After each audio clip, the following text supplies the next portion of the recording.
Hello everybody, my name is Kai. Welcome back to Warframe. Today we will be taking a look at Nekros Prime specifically, with this absolutely beautiful, amazing deluxe skin. But besides that, Nekros is, honestly, after really investing into him these past couple of days, I've come up with 3 builds for you guys that will absolutely demolish his steel path. Like, seriously, if you wanted to do some level cap runs with Nekros, you can take him there. I promise, and these builds will allow you to do it. So let's get into that in the simulacrum. Here we are in the simulacrum. Now I have 3 builds that I want to go over for you guys today. The first one being Gloom, the second one being Thermal Sunder, and the third one being Shooting Gallery. Now all of these builds are absolutely fantastic. I will leave timestamps in the description if you want to skip to one of them. But besides these 3, let's go over what Nekros' other 3 abilities do. Terrify is Nekros' second ability and his helmet ability. This is now widely considered as one of the best, if not the best, armor stripping ability in the entire game due to its insane radius, how easily you can hit a max armor strip with only 167 strength, and also the fact that it doesn't need line of sight, affects lots of enemies, and has high energy cast costs, which makes it good for shield gating. When you cast Terrify, you will terrify all the enemies around you. Now, the amount of enemies that you can terrify in a single cast does scale off of strength. The more enemies you can affect. Right now at 199, I'm sitting at 39 enemies affected. The armor strip is not permanent and is duration based, but it scales very well, and it also has really high range. Since the amount of enemies that you can affect in a single cast is capped, when you cast again, it will affect mainly enemies that have not already been affected by Terrify. To strip the armor of enemies, though, you need to be able to terrify them in the first place, which is why bosses are unaffected by this ability, including acolytes, so you cannot strip their armor with this ability, but it does strip the armor off of Eximus units over their overguard, but will not terrify them, so they will not run away from you. Desecrate is Nekros' third ability, and why he is widely considered as one of the top looter frames, alongside Korra and, I guess, Hydroid and Atlas can also loot, but it's mainly Nekros and Korra that are the best looter frames in the entire game. This is because Desecrate turns your enemies' bodies, specifically their limbs, which yes means that if you cut them in half you will get more loot, into more loot. This means that running weapons that can either cut your enemies in half, such as the Ripkas with the Amalgam Ripkas mod, which gives them more gore, or just, killing enemies with Slash means you get more loot. Now, Despoil is a channeled ability, but with the augment, it can take health instead of energy. This is kind of used on every Nekros build, and obviously you can see here that it drains health over that instead. On top of that, though, if you decide not to use Despoil, it does not affect things like Energy Siphon or Wellspring, and is also not affected by duration. Desecrate will also drop a health orb at around 60% chance, which makes it pair really well with Equilibrium on Nekros. Shadows of the Dead is Nekros' fourth and arguably coolest ability. This allows you to raise enemies that you have killed to fight for you as allies. Coming to these corrupted heavy gunners and just killing a couple of them real quick. You will see that now when I cast the ability, that's a very long casting animation, by the way, I can have up to 7 shadows at once. This is not, you cannot increase this in any way. Although enemies that do spawn other enemies like Drakmasters will spawn more shadows that do contribute to Nekros. Now these shadows have a couple of different stats. Their damage, health, and shield is affected by strength, so the more strength you have, the higher damage multiplier, health multiplier, and shield multiplier they get, and their health decay a second, which means that they lose this amount of health per second, is affected by duration. This caps out at 2% on the UI here, although I'm fairly sure it can go lower with most duration, but that isn't really that big of a deal, because you can recast Nekros' fourth ability to completely restore their health and shields. The shadows do scale off enemy levels, so their damage will continue to get higher as you go up in level, although their damage is kind of negligible, but they are an aggro pull because enemies will focus on them instead of you in most situations. Shadows of the Dead will also prioritize the highest level, or in quotes, best enemy that you have killed. So if you start a mission and you kill 7 Eximus units and then 7 Grineer Butchers following them, you will still continue to spawn those Eximus units over those Butchers, even though you killed them most recently. Blood Altar or auras like Rejuvenation can heal your shadows, although this is not that good of a thing because there's no way to despawn your shadows. And if you're, a couple minutes into a mission and now you want to drop your current shadows so you can get those Eximus units that you just killed, you have to let your own shadows die. With those being the Nekros abilities that are going to be on all of these builds, because we only replaced his first ability, Soul Punch, on these 3, because it's really not that great, we can move to actually what the helmet abilities are, because they kind of make these 3 builds. First helmet ability we have up is Gloom. Gloom Nekros is one of the most popular Nekros builds because he just is able to sustain really well, and the Gloom helps his shadows, heal themselves when they do damage. The damage that they do is meh, but it is a bonus. Gloom also is really great because the slow stacks with Terrify, which means that you fully armor strip enemies, and then they're slowed, so they're not running away, and you kill them all. Your shadows also do a lot more damage to fully armor stripped enemies. Desecrate generates extra health orbs too from the extra loot portion, which is why when we use Blind Rage on this build with Equilibrium, we, even at 45 efficiency and 150 duration, we have, we're losing 7.5 energy at max on Gloom. It's really not that big of a deal. It only means that on other abilities such as Terrify, which you are going to be casting a decent amount, this costs a lot of energy. But that is kind of negated by the fact that we are using Archon Flow here. Use Prime Flow if you have it. They have no statistical difference beside this one costing a little bit more, but it's not that big of a deal. The 2 augment mods that we are using here are Despoil and Shield of Shadows. Despoil, as I said earlier, makes your Desecrate no longer consume energy and consume health. This is not that big of a deal. It also works really well with Equilibrium, since we're losing health for every enemy we kill, and then their corpse gets desecrated, but those corpses generate health orbs, which then in turn give us more energy for our Equilibrium. Prime Continuity is here for the longer duration on our Terrify, the less decay on our Shadows of the Dead, and because it kind of cancels out the negative efficiency on Gloom, brings us back to the base drain, also increases its range increase. We're only using Stretch and Cunning Drift for more range on our Gloom and Terrify. You can use something else other than Cunning Drift here, but I like to use it. And then Multi-Efficiency is here for even more duration to offset the negative efficiency, and also because 199 strength gives us a 69% slow, which is totally fine. Feel free to replace this with other things. It's not that necessary, but this is just my comfort choice with this build. And at above 167 strength, 199 is perfectly fine for Terrify, allows us to affect pretty much 40 enemies with a single cast. This is me also forgetting that I am just using Growing Power because in any Steel Path content, this is kind of always up. I do have an Aura Forma on my Nekros. Feel free to kind of use whatever you want in this build, though. If you want to use Arcane Avenger here and use Combat Discipline, that's fine. A little bit dangerous, but there are lots and lots of options. Obviously, things like Wellspring and Energy Siphon won't work because Gloom is a toggled ability, but with Growing Power and Multi-Augmented here, you could hit max Gloom Slow, which is very nice. Not necessary because Terrify spends most of you use Terrify to de-aggro enemies, and the strength bonuses for Shadows of the Dead are not that great. Finally, we have the Shield of Shadows Augment. This makes it so that every shadow within 50 meters of you, which is a very wide radius, because shadows that are not within 30 meters of you will teleport to you. So this is always active. Takes 6% of the damage done to Nekros instead.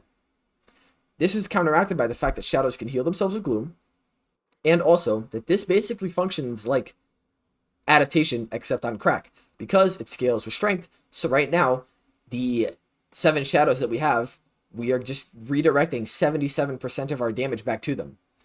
This just means that you don't really need to run many other like defense mods. Terrify de-aggros enemies, makes them really easy to kill.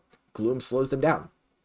This build works phenomenally well. I find the best way to demonstrate all of these builds would just be in the Steel Path, so I'm going to flash some of that gameplay real quick right now before we move on to the next build. Welcome to Tyvuni, whatever. This is on the Krupa Fortress against Grineer. The main reason we are testing here instead of Mott is because we are going to need to test here for the full effects of the Thermal Sunder build, and I just want a little bit of consistency, so this is where we'll be doing most of our testing. After a quick swap to remember to put a companion on and unequip my Decaying Dragon Key, we will get it started. Now typically I like to start these out with the invisibility, get our casting speed, and let's just get our Despoil up. Now we're just going to kill some enemies, wait until we get some energy. Also using the good old Fenmore here. And now we can just run in. We're going to cast our Gloom, our Terrify, and get some enemies up.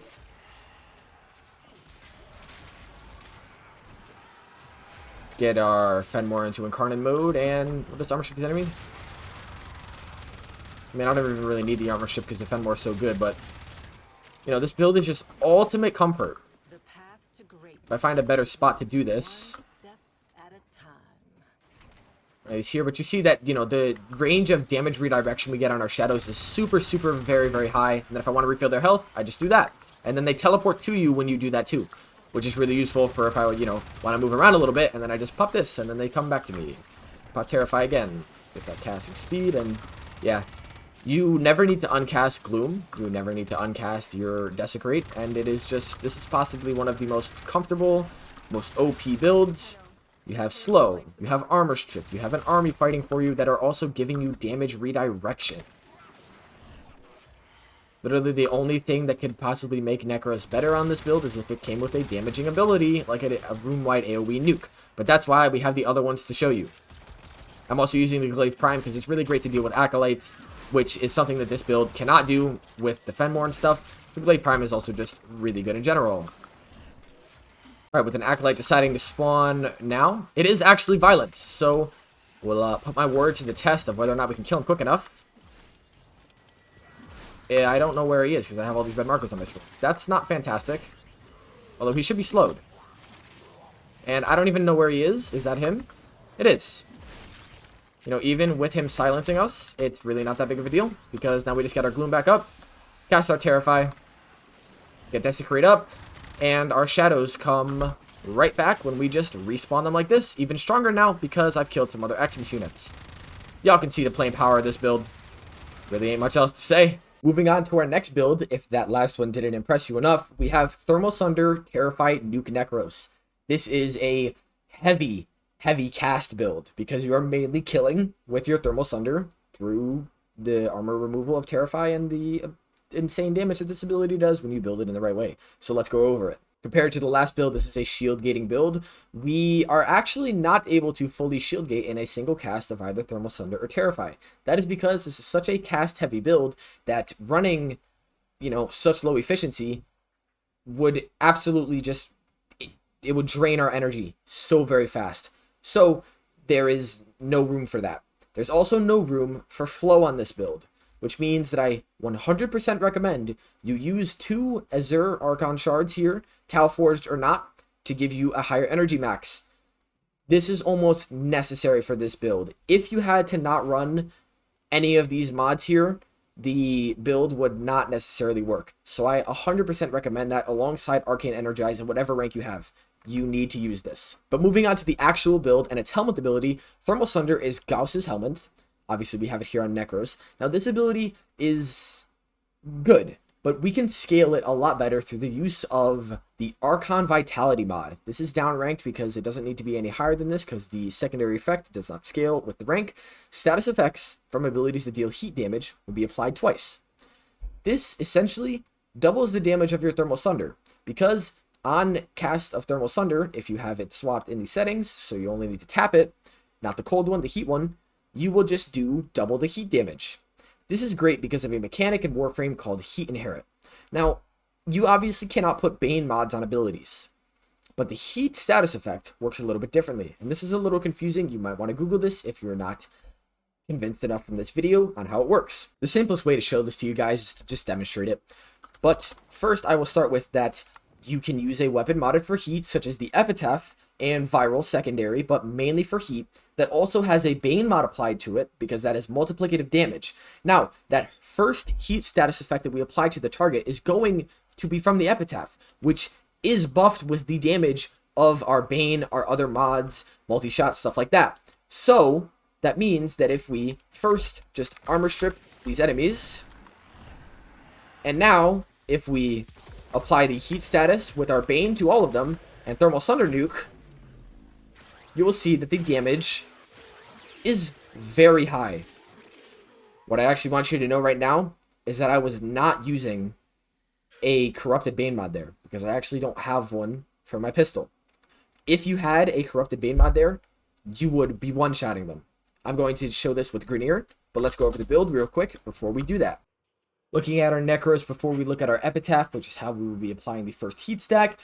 This is a shield gating build as stated before. We get our shield gate from casting Terrify and Thermal Sunder back to back, because normally you are not able to get a full shield gate because for some reason, if I equip a Decaying Dragon Key, you will see that Nekros Prime has 113 shields with a decaying and not 75, which is very annoying. So to achieve this, we have one auger mod on our build paired with Brief Respite, and one other auger mod on our pistol. This just means that one cast of Terrify and one cast of Thermal Sunder back to back will fully reset our shield gate. This is not a bad thing because you're going to be casting these two abilities in tandem a lot. This knocks down enemies, this de-aggroes them. That works fine. Despoil is on here because we want this to be active for extra health drops from Equilibrium, and it just makes it so it doesn't cost energy. Energize is practically a necessity on this build. Your energy economy is going to swing wildly, as in you will go from having max to having bar to none to max to bar to none. Multi-Augmented is here for extra strength, so we can full strip with a single cast of Terrify, and also so that we can get more damage on our Thermal Sunder. You're not really using Shadows of the Dead on this build. I just have it here because Soul Punch is not that great, but you will really be casting this ability, so don't worry about doing that. Switched up my X-List real quick because I actually remembered that you do need to run Power Drift here, because Power Drift and Multi-Augmented give us above that 167. Not running Power Drift does not put us that high, so if you want the full strip on Terrify, you need that, or you can use other sources of power from Zeneric or Matarai. Rolling Guard is here for if we get hit with those status effects that we would die from regardless, and also the invulnerability is nice. We are using a maxed out Fleeting Expertise because the extra efficiency does not matter, because we would, even with a downranked one, we would have to double cast these twice anyways. Range of 190 comes from Overextended. This gives us 28 meters of range in Terrify and mainly 22 meters of nuke with Thermal Sunder. This is perfectly fine. You're going to be running around a lot with this build. Archon Vitality here gives us obviously that double heat damage from our Thermal Sunder, and we are running very, very low duration. This isn't a bad thing though, because mainly you're going to be killing your enemies that are affected by Terrify very quickly, and also casting it a lot, so the low duration isn't that big of a deal. But what is a big deal is that the status duration off of Thermal Sunder is only 2.19 seconds, but this is counteracted by the fact that we will be applying a heat status effect with our Epitaph first, which then means that we will be having the status duration off of the Epitaph instead of this ability. So this is negligible. You could run 13% duration here and be fine. I don't want to run that low for Terrify's purposes, which is why we use Augur Message. You need to use Augur Message. You cannot use Prime Continuity here because we need to have a single Augur mod on this build, and this is the least necessary one out of the three. Most necessary, actually. Can't speak. You guys know how it is. On our Epitaph, though, this is the base Archon Vitality heat build. You build for multi-shot with Barrel Diffusion and Lethal Torrent. We are obviously going to be testing this against Grineer, so Expel Grineer is here as our Bane mod. Obviously use the Primed if you have, and switch it for whatever faction you're going against. To get our high heat weighting, we are using Primed Heated Charge. Now, what I would recommend you do is actually max this mod out so you can get more heat than Viral, because this is only at 120%, and Frostbite and Pistol Pestilence, which give us more status chance, give us that Viral, which multiplies heat's damage, but with this maxed out, you will have a higher heat weighting.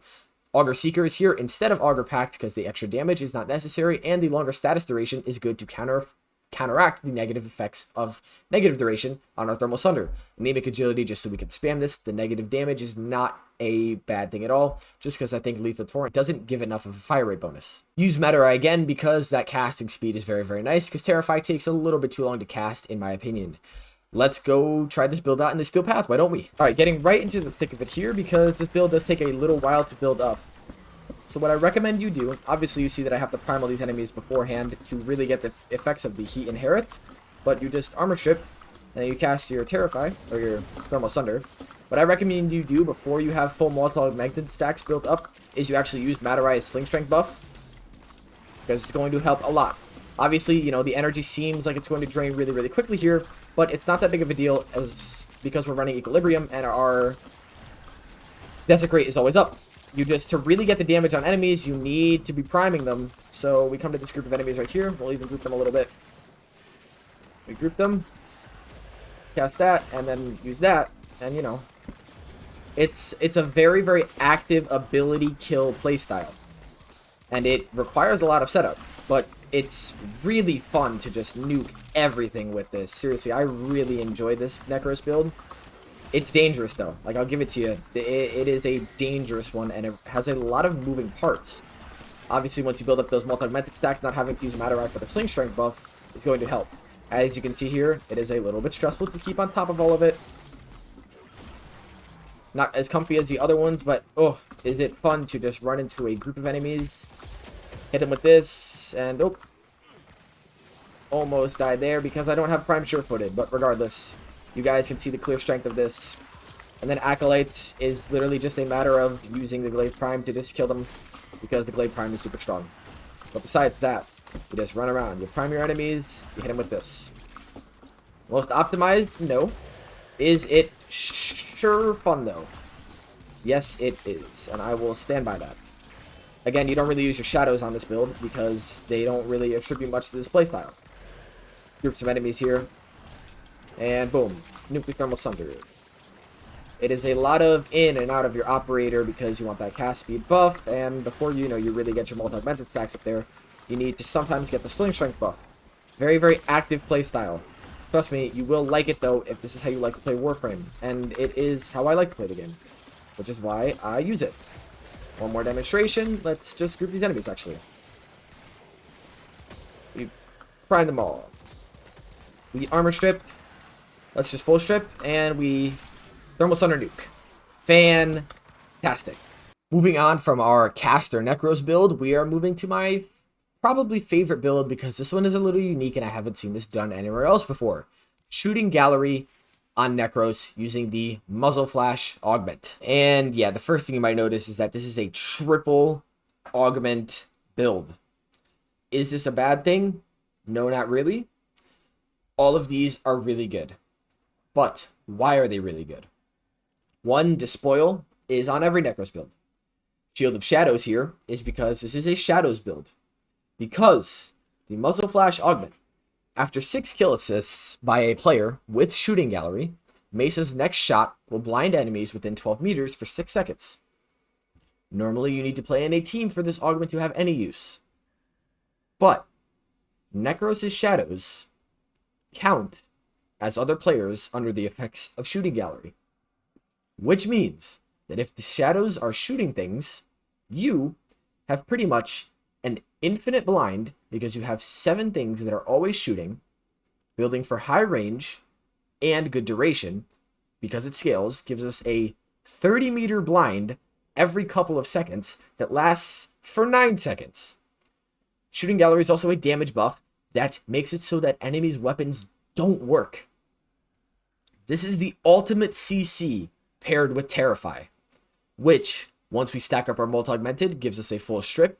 Obviously, the high duration here is good because it lessens the drain on our Shield of Shadows, and the damage redirection that we get from that obviously goes up with multi-augmented. Equilibrium is here because this is a staple mod on Nekros.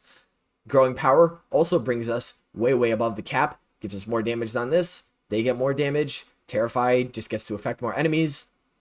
And yeah, we just build for high range. Now, the one thing I might say here is that the Shield of Shadows mod might not be necessary because the blinding effect and the gun stagger on Muzzle Flash is so good. You might be able to drop this and run another mod. One of those would just be another duration mod, or you could run Augur Reach for even more range, for more blind. I don't think more strength is necessary with multi-augmented. I just like to use this because it's comfortable. This build is honestly, I like this one more than the Gloom build. That's because I think Gloom is a boring ability. Gloom does affect Acolytes and stuff, but this is just cooler, and it's a bit more unique. Triple Augment is not really something you see a lot, even though Nekros is a very augment-heavy frame. Let's go demonstrate this one. And coming to our third and probably my favorite build, because it's very unique and not something I've seen anywhere, we have our Muzzle Flash. Muzzle Flash paired with Terrify, the fact that it gives us a damage boost, it gives our shadows a damage boost, and it is a very, very wide AoE blind effect every like, you know, what, 6 kills maybe? I mean, if I get my shadows up here, and I don't know where the enemies are at, but here they are. These got some kills. Recast our Shooting Gallery. Enemies can't use their weapons. Also get blinded when we shoot them after we get 6 assists and everything. It's just, it's very comfy. This is honestly my favorite build because it's just, what are these enemies supposed to do? Boom, we just got that major AoE blind. And all you need is 6 assists. Oh, there's another one. Sometimes it can be a little bit, like, random with which of your shadows gets the buff and if they're going to get the assists. But hey, right there, boom, we got another proc. Bring them here. Yep, another blind.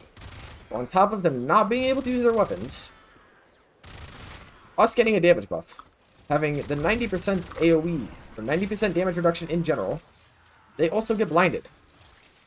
And our shadows can actually do some damage to them. Oh, we cast our shooting gallery yet again.